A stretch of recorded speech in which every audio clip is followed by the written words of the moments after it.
Do you want to start a Twitch channel for the very first time? I will likely answer every question that you have right now in this video. So if you just give me a few minutes of your time, then you won't have to mindlessly Google all of your questions and then eventually get bored, give up, and scroll TikTok for 2 hours. Because yes, I'm also guilty of that. In order to understand streaming, we have 3 different ways to stream. You can either stream from your phone, your computer, or your console. If you want to stream directly from your phone and play mobile games, then you're able to just stream directly through the Twitch app. However, you're only able to stream just your game or your camera, so you can't play your game and your camera at the same time using the Twitch app. There are some workarounds for this, and some people are able to do it through other apps, which I have covered on the channel in my mobile playlist videos. But streaming through your phone is relatively limited, so you're not going to be able to do all the cool, fancy things and everything that PC streamers use. So if you want to be a PC streamer like the rest of us and be able to control everything about your stream, then having a PC or laptop is going to be the best method for you. Becoming a PC streamer requires a few different things. The first thing is obviously a decent laptop or computer to be able to run everything. The second is having a nice webcam or microphone if you want your viewers to be able to see you or hear you. Ideally, you're going to want to have 2 monitors, so that way you can have one computer screen for your game and another computer screen to be able to read chat and everything, which you'll be able to handle designing your stream, reading chat, and all of that stuff when it comes to streaming through using something called a streaming software. There's a lot of different streaming software, but there's 2 main ones that a lot of people use. The first one that many of you have probably already heard of is called OBS Studio, and the second software is called Streamlabs. Basically, the difference between the 2 is that Streamlabs is an all-in-one software, so you can control your alerts, your chat.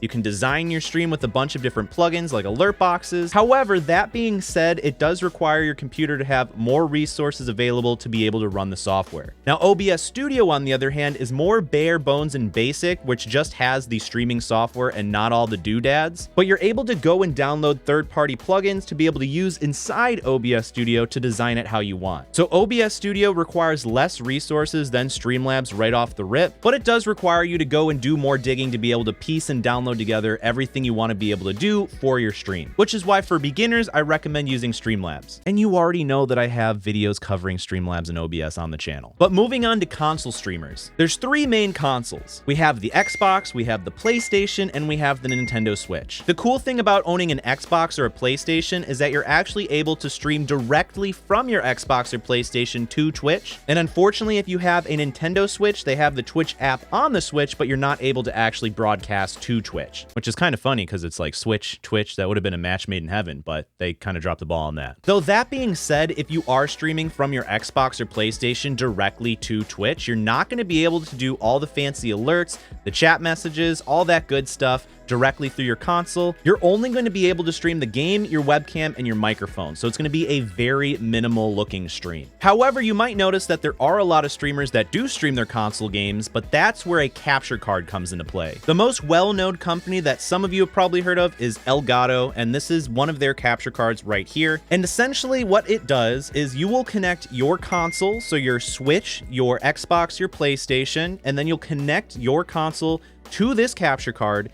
And then from the capture card, you'll send an HDMI cord to your TV or second monitor or whatever, so you can play your game. And then you also have a USB cable that goes from the capture card to your computer. That way you can broadcast the footage to Streamlabs or OBS Studio and be able to stream through your computer while playing your console games. So that opens up the door to be able to broadcast your Switch games. However, obviously that does require you to have a computer in order to do this. Then you have to decide whether you're going to be a hobby streamer or if you're going to try and turn this into a career. The hobby streamer will likely stream a couple times a week for a few hours, and they're not really going to have a set schedule, which is ultimately going to make it very difficult for them to get viewers or grow their channel. The professional streamer, on the other hand, is going to have a dedicated schedule for several hours per day while keeping consistent with that schedule, as well as making additional content on other platforms and putting a ton of effort and work into their live streams. Everyone has a different reason for why they want to stream, so there's not going to be one correct version of streaming, so you can feel free to mix and match in order to achieve what you want to do with streaming. Now, there's two things that are really going to help you out learning how to stream. The first thing is going over to my YouTube channel where I have everything categorized in nice cohesive playlists, such as learning how to stream on Twitch, Kick, YouTube, learning how to grow your stream, all the streaming gear you need, OBS Studio, literally everything your little heart could ask for when it comes to streaming is nicely and categorized on this YouTube channel. And the second thing is going over to my new website, cpawsmusic.com, where I have my free streamers cheat sheet you can download, as well as checking out my ultimate guide to starting a Twitch channel, where I hold your hand step by step, teaching you everything that you need to know in order to start streaming on Twitch. Because after streaming on Twitch for over 6 years, I know how much of a pain in the butt it is when you're first getting started. So start watching whatever playlist applies to you, but I'll leave this one right here to get you started. But my name's Cody, and I'll see you in the next one.